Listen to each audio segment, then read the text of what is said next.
ભાઈધુનીનું દેરાસર છે.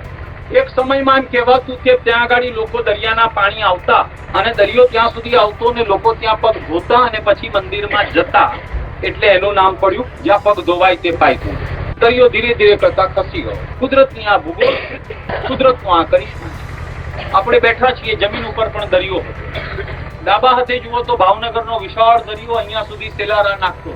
જમણા હાથ તરફ જુઓ તો કાઠિયાવાડના બધા નદી, નાળા, ભોગાવા એ બધા રેલાઈના ભાવ પ્રદેશની અંદરમાં ઉતરતા હતા. આ જમીન તે સંગમ સ્થળ છે. આમથી દરિયો આવે અને આ બાજુથી નદીઓ આવે.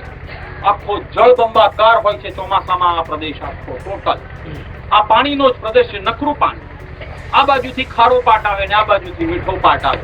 કુદરતનો આ કરિશ્મા છે. સમય સંજોગ થતા થતા દરિયો દૂર જતો રહ્યો. આજે ભાવનગર અલંગે ઉભો રહી ગયો. સિરગીરીની જે તળેટી છે એ તળેટી સુધી દરિયા ટચ થતા હતા. વલભીપુર વડા સુધી પણ દરિયાના પાણી હતા. અને આખો આ પ્રદેશ જેટલી નજર નાખો જ્યાં સુધી સપાટ જમીન દેખાય છે એ પાણીના નીચેથી બહાર આવેલી જમીન છે. એટલા બધા જમીનના તળ ખારા દવ છે.